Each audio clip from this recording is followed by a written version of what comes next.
Hello and welcome in to another episode of the Fantasy Football Forecast. I'm your host, Trevor Scott, doing a solo episode today, bringing you guys an in-depth look at the NFL playoff fantasy football format that I like to run with a couple groups of friends, right? It's a 7-person league. So if you play in 10 or 12-team leagues, right, you kind of got to break up those leagues, but it's really fun. It's very much worth playing, and I'm hoping that I can convince you of that today. If you're a commissioner or if you are interested in playing, reach out to your commissioner to kind of try and put it together. But I'm going to go through what I do. And if you want help or you want to use some of the tools, just reach out in the comments and we can get you set up on our player pool and on our scores sheet so that you can just link what I put together into your own spreadsheet. You guys can run your own drafts. And, the scores will come in on Sundays, or Monday mornings.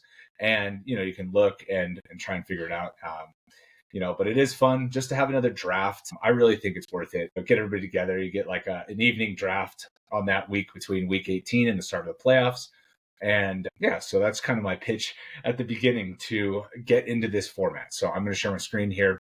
And let's get into the player pool, the scores, and then the board. So for the player pool, this is what it looks like, right? So I have it broken up by AFC, NFC, and then the seeds, right? 1 through 7. The playoff format, when you're picking these players, right? So you have all of your players here as options. And once somebody gets eliminated, they're out for the rest of the playoffs, right? So, if you pick, say, Najee Harris on the Steelers and they lose to the Ravens, you only get 1 game's worth of production from him.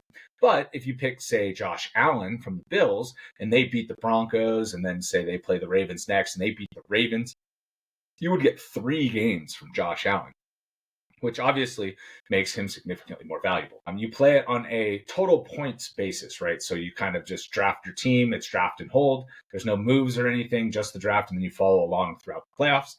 And so I think that element of it makes it fun, right? And you get points all the way through, and then the winner is based just on total points of the 4 weeks of the playoffs. So overall, the playoff picture, this is obviously going to change, right? We don't have all the week 17 games. We don't have all the week 18 games yet, but I just wanted to show this as like an overview, and it helps, if you're going to be running it with some of your friends, they don't have to look into it. They just have access to this and they print it. And again, if you want this sheet, drop a comment below. We'll figure out how to share this with you. I can share it with an email account. We have our TFF forecast account on Google Sheets, and so we can get you this info. Moving over the scores, right? So I put together this score sheet, right, where we have all of the players here that we expect to be drafted. I might edit this a little bit based on who actually gets drafted. If like nobody takes Jaden Reed, for example, nobody takes Darnell Mooney, I'll remove those guys. But for the most part, this will be who gets drafted. And then, we track their points on here. I manually do the points. So we have half PPR, and I'll just go through and I'll score all of these players' points, right? And then we'll get a score for week 1, 2, all the way through the Super Bowl.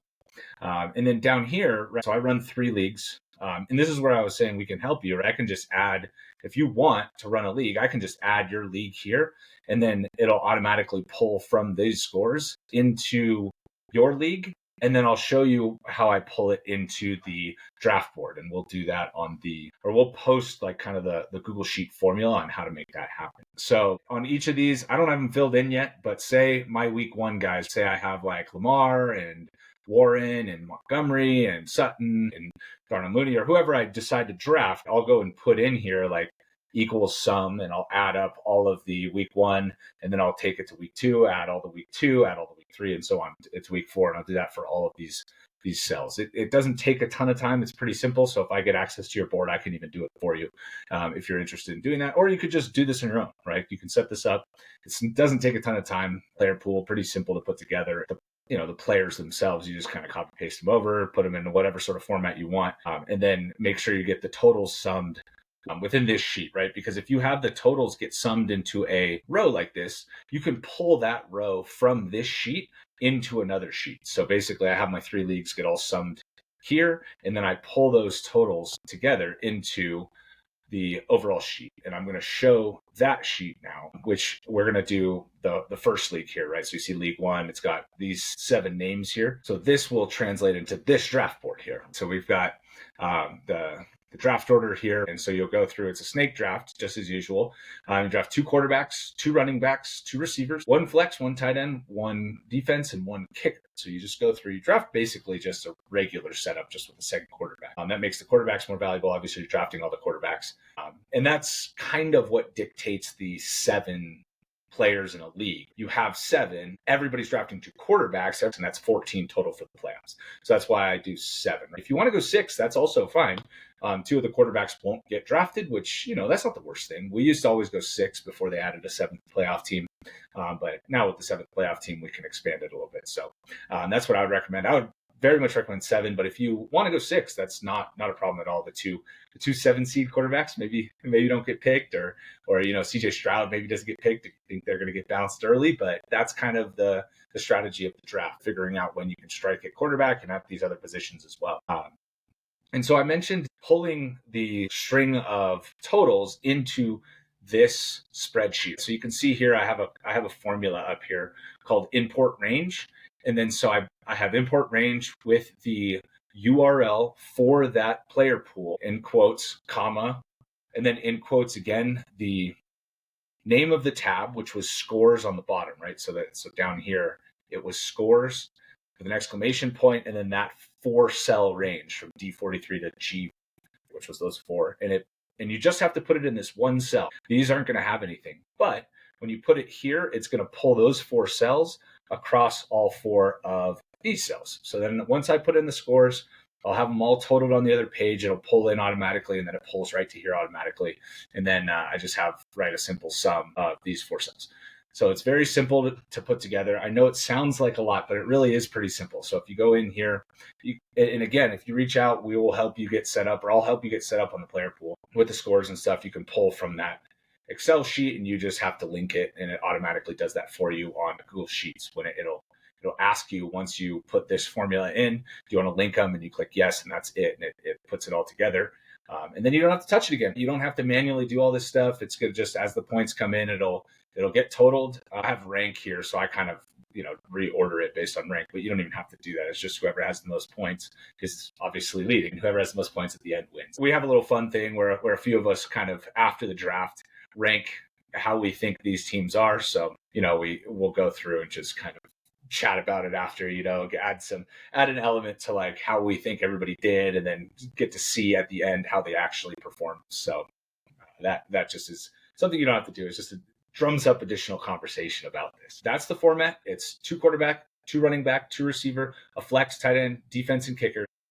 The strategy being you want to pick players from teams you think are going to play a lot of games. And there's obviously some players that could go off in 1 week. Like if you're drafting Nico Collins, for example. Let me go back to the other spreadsheet here for a second. So if you draft guys on teams that you don't necessarily think are going to win, like Nico Collins, maybe he gets the Chargers in that first game and he goes off. He gets 20 points. Well, maybe that's more points than somebody like Bateman, who might play 3 games, or somebody like Young Coleman, who might play 3 games. But that's kind of where the strategy comes in, is maybe you decide to wait around at 2. Instead of drafting Nico Collins in the 5th, you kind of get tied to a defense at that point, or you get a good tight end, and then you come back and pick Coleman and just say, look, I hope he scores a long touchdown in one of these games, and then he could be, in that 15-point range for 3 games. If Nico Collins is only going to be in 20 for 1 game, and maybe it's only 10, maybe that's not such a good pick. That's kind of the balance between trying to tie yourself to good teams. That's the format, and maybe we'll put out a strategy video a little bit on how to do this too, because I have a strategy where I try and tie myself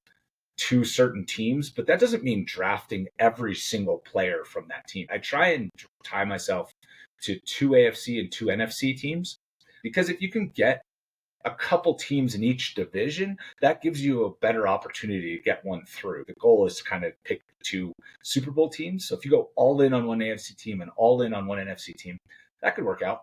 But if one of them loses, then you're going to lose for sure. And so tying yourself to a team is this dance where you basically, once you get the quarterback, you're going to be as tied to a team as anybody else for that team. For example, right, you have the Vikings. If you get Sam Darnold, then you're pretty much as tied to the Vikings as anybody else. You're going to score more points than anybody else that picks any other Viking outside of maybe Justin Jefferson. So you get Darnold, I wouldn't be looking to pick Justin Jefferson at the same time. Right? Then it's like you have to spend 2 high picks on one team. Instead, you could pick Darnold, and then maybe you get Jordan Addison in round 6, and then maybe you get their defense in round 8, or you get TJ Hawkinson in round 7, and you only pick 2.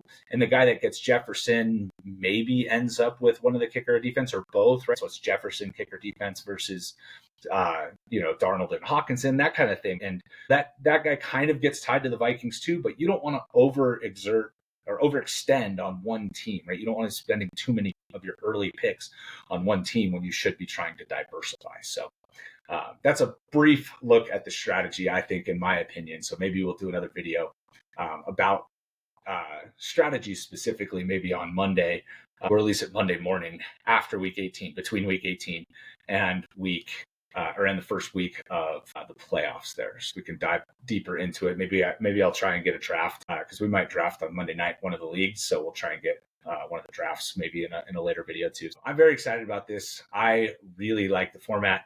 I really enjoy putting these together too. I think it's really fun, and I think it makes the playoffs more bearable. If your team is not participating in the playoffs and you're an NFL fan and you want to have an additional reason to root and you're a fantasy football player, this is an excellent thing to try and get involved in. So again, if you have a group of friends you're interested in playing, reach out down below in the comments and we'll try and help you guys get set up in any way that we can. So thank you guys so much for watching. Good luck getting these set up. Hopefully it's something that your league mates are willing or interested in doing. Talk to you in the next one.